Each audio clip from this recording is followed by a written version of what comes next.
We begin the Gemara on the bottom of Daf Chaf Moed Beis. Dr. Gemara, 3 lines from the bottom. A Meimer shachav le bar berei.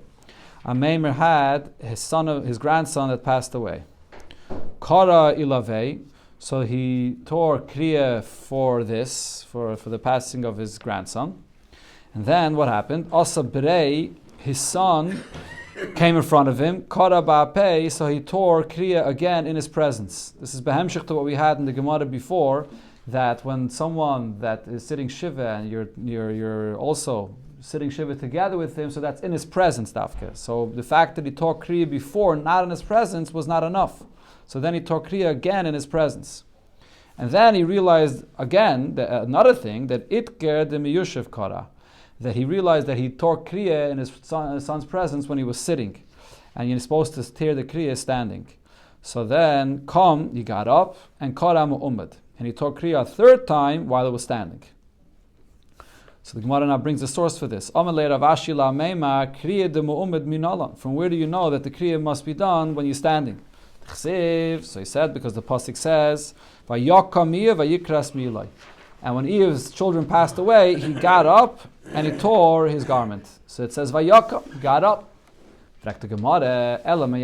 If you say that you learn from this term, but it says Vayakam, so if so, there's a similar term that the Torah says regarding chalitza. Va'omad, and the man gets up and says, Lechafatzti lekachta, I don't want to marry her. This is by the halach of chalitza, so the Torah says Va'omad. Chachanami, so over here, does it also mean that he has to stand and say this? But Vatanya, we learned in the Braise that he doesn't have to stand. Ben Yoshev, Ben Oimid, Ben Mutter. It could be sitting, it could be standing, it could be leaning. So we see that Va'omad is lav dafke. So maybe Vayakam is also lav dafke. Amalei. So you answer him, it's not the same thing. Hasam like Siv, Vayamoid V'yoimar, that he should get up and say. It doesn't say it as a command that he should get up. It just says Va'omad Va'omad. It's saying it like a story of what actually happened. So it's not commanding you to do so. Here it says the term Vayakam Vayikra, that he got up and he tore. So that's teaching us that this is the way Kriya is done when you're standing.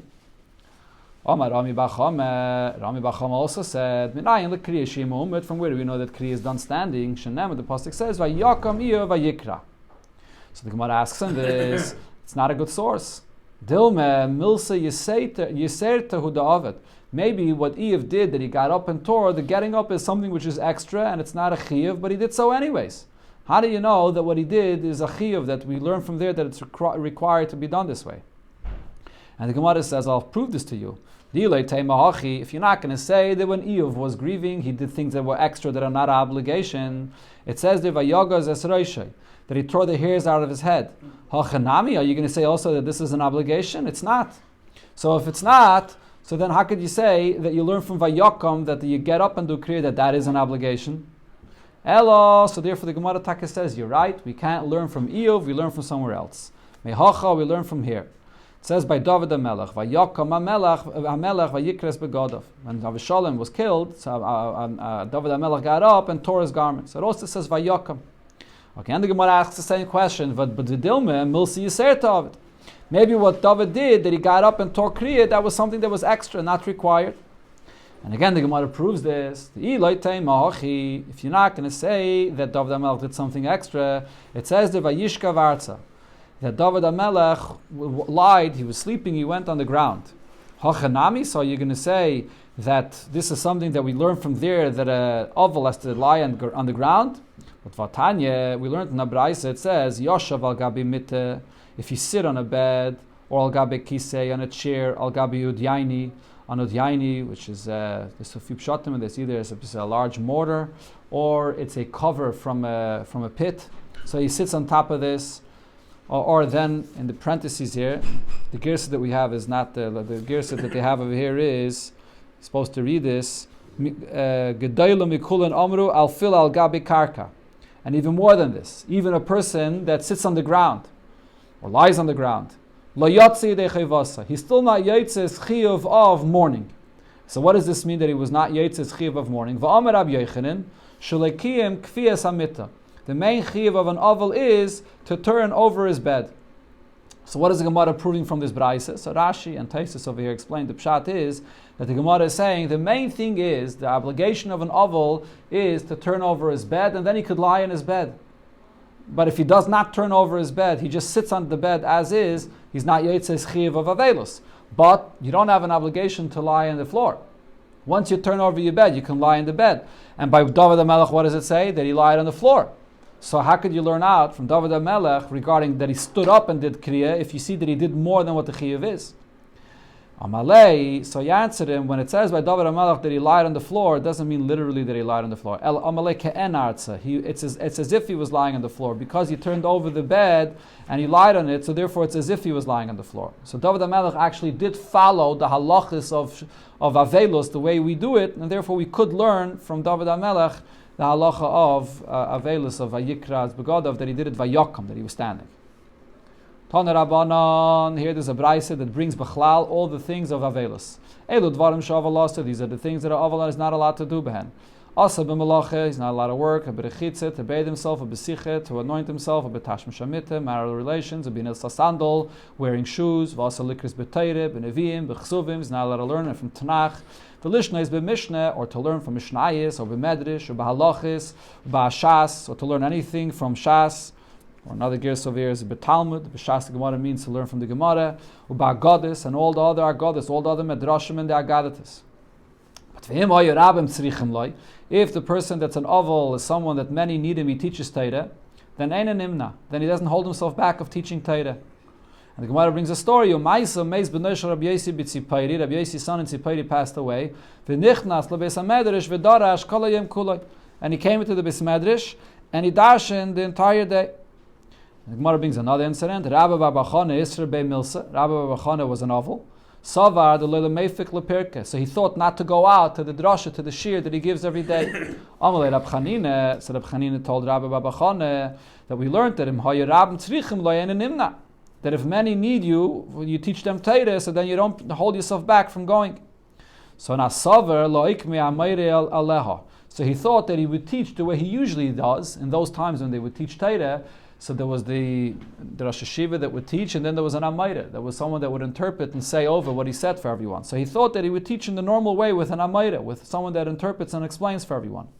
Amalei Rav, so Rav told him, Tanya, what we learned in the Braisa, Bulvat Shalayamet Turgaman. You have to do it differently than there has to be epis shinui from the way you usually do it, and therefore you should teach Torah, but not together with the one that usually explains and interprets. So what do you do if a person that's teaching Torah is a novel? Tanya, like we learned in the Braisa, Maiso Meis B'noi Shel Rab Yehuda bar Ilai. Once the son of Rab Yehuda bar Ilai passed away, V'nichnas leBeis HaMedrash. He did come to teach in the Beis Medrash. V'nichnas Rab Chananya ben Akavya. Rab Chananya ben Akavya came in together with him. V'yoshav b'tzidai, and Rab Chananya ben Akavya sat at the side of Rab Yehuda bar Ilai. And v'lochash hu l'Rab Chananya ben Akavya. So he didn't teach the way he usually taught for the public, but he said quietly the halacha to Rab Chananya ben Akavya. But Rab Chananya ben Akavya l'torgeman. Then Rab Chananya ben Akavya repeated it to the torgeman, to the one that explains for everyone. V'torgeman is shmiel l'Rab. And then the torgeman is said it loud for everyone to hear. So this is the shinu that you make, that it shouldn't be the way you usually teach Torah. Tana Rabbanan Abraisa we learned Oval Gimel Yamim Barishainim, and Oval the first 3 days Asal Laniach Tefillin is not allowed to put on tefillin. Mishlishi ve'elech, but from the third day Vishlishi Bechlal, and the third day included Mutal Laniach Tefillin. He is allowed to put on tefillin. The Gemara here doesn't bring the source, but we had this once before. The Gemara says in Benegeh to Tisha B'Av that the tefillin is called Pe'er Chachav V'Shalecha. It's the beauty of a yid. So therefore, a person that's an Avelos doesn't put on tefillin. But from the third day forward, including the third day, you could put on tefillin. V'im bo panim chadashes, if a new person comes here, when there's avelos and he sees you wearing tefillin, ein a chaylitz. You don't have to remove your tefillin. Divrei Rabbi Eliezer. So Rashi's pshat is that a new person comes, let's say on the third day. On the third day, you're already allowed to put on tefillin. But this person, he sees you putting on tefillin on the third day, might think that you put on tefillin the first and the second day as well. So Rabbi Eliezer says, you're not concerned about that, and you don't have to take off your tefillin. Other Rishonim say the pshat is that a person that comes doesn't even know that it's the third day of your Avelis. He thinks that it's the first or second day. So therefore, we might think that because he thinks it's the first day, he should take off the tefillin, but it doesn't matter. You don't have to take off the tefillin. Rabbi Yeshua says, Aval beis yamim arishayim asal laniach tefillin. An aval, the first 2 days is not allowed to put on tefillin, and misheni, and then from the second day, v'sheni b'chlal, including the second day as well, mutar laniach tefillin, one is allowed to put on tefillin. It's a very funny lashon in this brisa, by the way, because the brisa starts off saying 3 days one shouldn't put on tefillin, but then the third day you could, and then the same thing it says 2 days one shouldn't put on tefillin, but from the second day one could. So why does it say that? I had that before by Shiva. You said that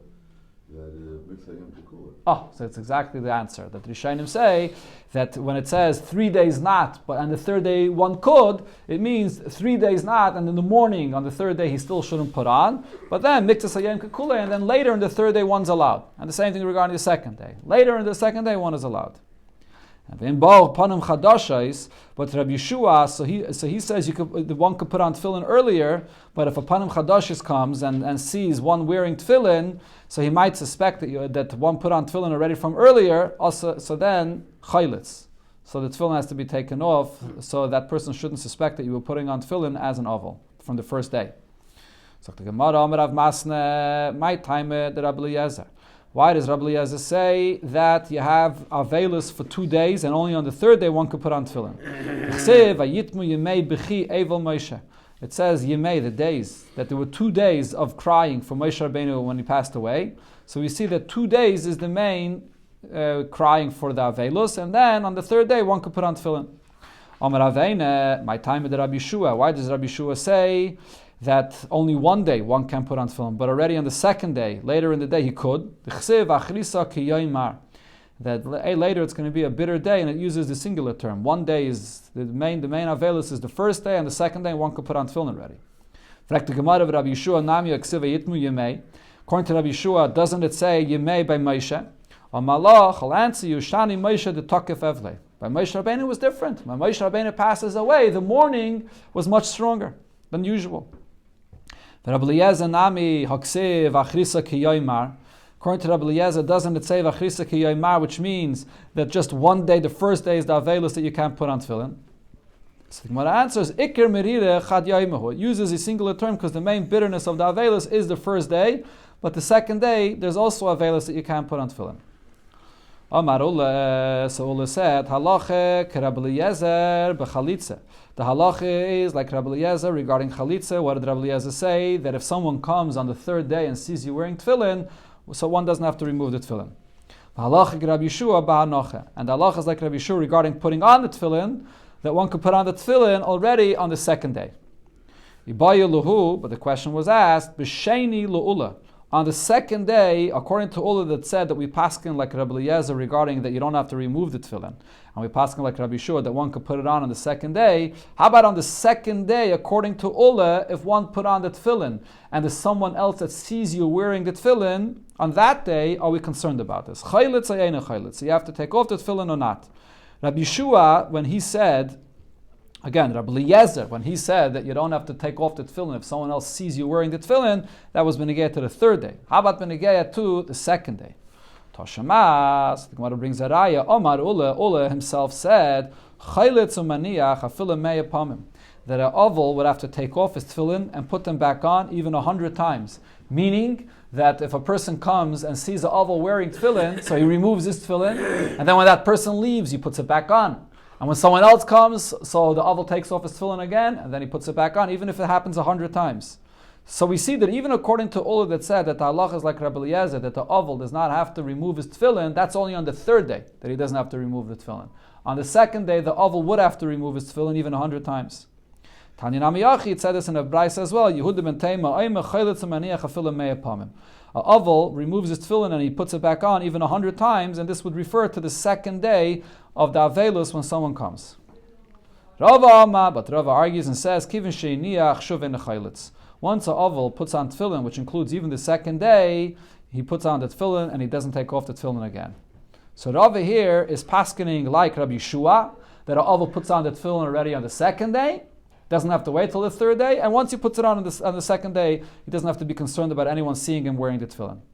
Fragt the Gemara, but v'harava hu da Amar isn't Rava the one that said, going back to the Gemara, but we learned yesterday, halacha ketane didan, that we paskin like the Tana of our Mishnah, the Amar, what did the Tana say in our Mishnah? Shloisha. Now when's the main Avelis? 3 days. The Tana of our Mishnah said that if you have 3 days of Avelis before Yontif, then the Yontif will interrupt the Shiva. But if you only have 1 or 2 days before the Yontif, it does not interrupt the Shiva. So you see that the 3 days is the main Avelis. So l'chayre, you would think, according to Rava, regarding Tefillin as well, you should have to wait until the 3rd day, not the 2nd day.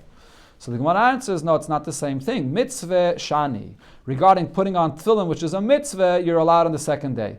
The Mishnah was talking about, regarding interrupting the Avelis, that the main Avelis is taka 3 days. And only then do you interrupt the Avelis. But regarding a mitzvah, so the Avel could start putting on tefillin on the 2nd day of the Avelis. Tana Rabbanan, we learned in the Braise, Avel Gimel Yom Marishainim Asa B'Malacha. So Avel, the first 3 days, is not allowed to do work. Afilani Amisparis Min Tzedakah, even an ani that has no food and he gets supported from tzedakah. So for him, the work is mamish for his food. He's still not allowed to do work himself. Nikan ve'eleich. After 3 days, you could do work quietly, privately in his house. A woman,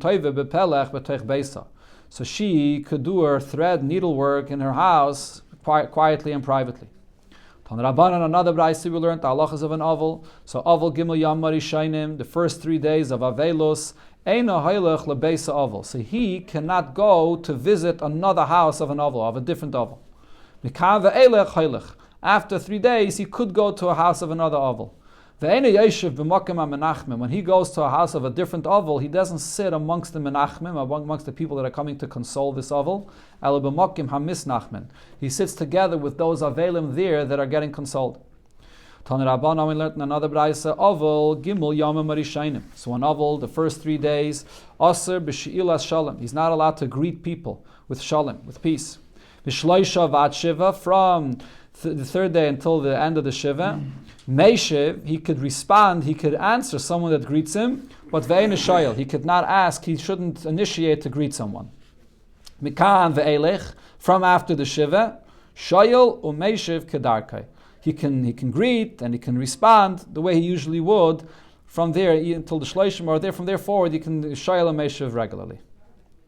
Dr. Gemara, what did we just say here in this Braise? Shloisha Yamim Marishainim, the first 3 days, Asher b'she'ilas Shalom.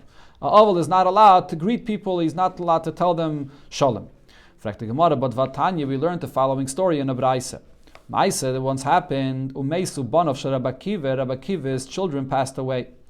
Nichnesu Kol Yisrael, all the Yidden came, Ve'espidum Hesped Gadol, and they eulogized them a very big Hesped. And then B'shas Petirasam, when all these people that came to Rabbi Akiva were departing from him, Amad Rabbi Akiva al Safsel Gadol, Rabbi Akiva got up on a bench, and Va'amar, and he said to the people, Acheinu Beis Yisrael, my brothers the Yidden, Shimu, listen to me, Afil Shnei Banim Chasanim, even if my 2 children were married, and if I have 2 married boys, 2 married children that passed away, it would be a much bigger tragedy than now that they passed away, they were not married. Menuchimhu, the Rabbi Akiva would be consoled because of this great honor that you have done, that you all came here. And if you came here for the honor of Akiva, so Harekama Akiva b'shuk. There's many different people that have the name Akiva in the marketplace. He didn't just come simply because I am a person with the name Akiva. This is what you said. The reason why you came here is because you came here because I taught you Torah. I have the Torah in my heart.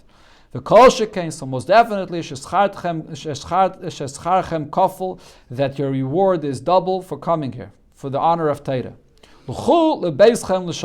Go to your house, go home in peace. So what do we see here? This was the first day of Avelos, and Rabbi Akiva is sort of greeting the people with peace. And we said that in the first 3 days, Avel is not allowed to be shayil b'shalom. So the Gemara answers, Kaved Rabim Shani. In this case, because there was so many people that came, so for the Rabbim it's different and you're allowed to greet them in peace. But in a regular case, an Avel in the first 3 days is not allowed to greet in peace. Okay, the Gemara continues. What did we have before in the Braise? Migimul Vadzayim, from the 3rd day of Avelis till the end of the Shiva. Meishiv, so the Avel could answer Ve'ena Shayil. He's not allowed to initiate, he's not allowed to ask shalom from people. Mikam ve'elech, then after the shiva, shoyel umeshiv kedarkai. He can greet and he can respond regularly.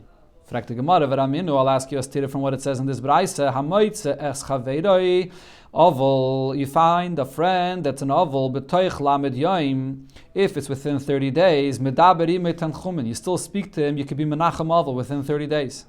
Ve'ein is shoyel b'shloimai, but you do not greet him, do you not say shalom aleichem, you don't ask him in his peace. So what do we see over here? That even after the shiva, within 30 days, you're still not shoyel b'shloimai. Before we said shoyel umeshiv kedarkai, that after the shiva, that he could greet and he could respond regularly, and here we see that even afterwards, ain't shoyel b'shloimai. That's the stira here. The Gemara brings the continuation of the Braisa. Let's see. La'achad lamed yoim, and now, past 30 days, shoyel b'shloimai, you greet him regularly with peace, and you don't speak to him words to console him. It's already too late, it's past 30 days. Meisa ishtai, if a person's wife passes away, v'nasa isha acheres, and he gets remarried even before the shloishim, so usually, or maybe even within the shiva or before the shloishim, so usually you console a person at this time period, but over here, because he already got remarried and he's coming to the person's house and the new wife is there, so he's not allowed to come into the house and console him for his wife that passed away, because it's not his new wife that he's married to now does not want to hear this. Matzeh b'shuk, in this case, when he's already remarried, even when he finds him not in the house, in the marketplace, so he lightly and with a heavy head, he tells him he's menachem ovel and very lightly, but he's already remarried, so he's not menachem ovel in the regular way. Taisus over here points out that this is unusual that a person could get married so early. It's a shaila in the Gemara, if and when you can get married so quickly, but it is possible. Okay, so what do we see over here? That in this Braisa it said that even past the Shiva, that the Braisa over here said in the beginning, as I pointed out before, in the beginning of the Braisa, that b'toich shloishim eina shoyel b'shloimai. And before we said that past Shiva, shoyel umeshiv kedarka. That's the contradiction here. Amar Avidi bar Avin, the difference is, hu shoyel b'shalom acherim. That past the Shiva, so the oval is allowed to greet others. But asha acherim shruyim b'shalim. Because others are in a peaceful place. They're not in any avelis whatsoever. See, he, after Shiva, is allowed to greet others with peace. But acherim ain't shoylim b'shloimai. But even after the Shiva, until the shloishim, others are not allowed to greet him with peace. Shehu ain't shari b'shalom. Because if he's still within shloishim, he is still not in a place of peace. So others are not allowed to greet him in peace. That's the difference. In this Braisa it says ve'eine shoyel b'shloimai, that others shouldn't greet the oval, but the oval is allowed to greet others. Fragt the Gemara, but v'had Moed Katan, what did it say in the previous Braisa after the Shiva? It says meishiv. In the previous Braisa it said that after Shiva the oval is allowed to respond. So from this that it says that he's allowed to respond, I see that other people are greeting him and are asking him about his peace. So how could you make this distinction? So the Gemara answer is no, the lo yadi. People that are greeting him is because they don't know. They don't know about his avelos. That's why they're greeting him. Fragt the Gemara, ihachi, if so, hasam nami, there as well. What does this hasam nami refer to? So Rashi says that would be then even within Shiva, or maybe even within the first 3 days of Shiva. So why don't we say the same thing? That if someone greets an oval and they don't know that he's within Shiva or within the first 3 days of Shiva, so there as well he should be allowed to respond as well regularly because people don't know. So the Gemara answers, no, it's different. Hasam maidalahu v'lay mahadalahu. When a person is still within Shiva or within the first 3 days and someone greets the oval, he has to let them know, I'm an oval and I can't answer you regularly. Hacha, but over here, after the Shiva, if someone greets the oval, he's not supposed to, but if he doesn't know and he greets him, he doesn't have to let them know that he is within the Shiva. That he is an oval, not within the Shiva, but is within the Shloishim, that is. That's the difference. The Gemara has another contradiction on what we said before. It says here in the Braisa, that a person that finds his friend as an oval within 12 months, so it's after the Shloishim already. You speak with them words of consolation, and you do not greet him. So over here it says that even after Shloishim, one does not greet an oval. If it's following 12 months already, so shel b'shloimai, you can greet him, and you don't console him anymore. You speak to him from the side, you speak to him about, Rashi says you could be menachem oval, but not directly, which means that you don't, indirectly, you don't mention the incident and the name of the person that passed away, you speak to him and you menachem him indirectly. Rab Meir explains, a person finds his friend that's an oval after 12 months, and you begin consoling him, what would this be compared to? Person that broke his leg, and it healed. The doctor now comes and finds him, and he tells this person, come to me, I can break your foot again, and then I'll heal it. So you should know that my medicine, my healing is effective. So in other words, after 12 months, don't bring up again, don't break his heart again, don't bring up the subject and be menachem aval. So, but what's the point of the question here? In the beginning of the Braisa it said that even after shleishim, ein nishayel b'shleima, you did not greet an aval. And before we said that after shleishim, you do greet an aval. So the Gemara answers, like Kashya, that's not a question. Ha ba'aviv v'imai, regarding a person that's an aval for his father and a mother, so then even after shleishim, one does not greet him. And ha b'shar krevim, when there's other relatives that he was sitting shiva for, so then after shleishim you could greet him. So the Gemara says, Hasam nami, if so, even before, when we were talking about all other relatives, Yidaberi, Tanchumim, and Atzad, shouldn't we say the same thing? That we should speak to him, Tanchumin, also indirectly, right? Even after Shleishim, just like we're saying over here regarding a father and a mother, that you speak to him, Tanchumim, indirectly, even after 12 months. So, what did we say before? Usually it said before regarding every person, after 30 days, you don't speak to him divrei tanchumin anymore. But now we see that by a father and mother, there's a concept of speaking tanchumin indirectly. So shouldn't we say that the same thing applies to every person, that after shleishim you speak to him divrei tanchumin indirectly? So the Gemara says, yeah, enochanami, yeah, that it is true. When it said before that after shleishim you don't console a person for any relative, that means kedarka, when you would console him directly. That you don't. After shleishim you do console a person indirectly.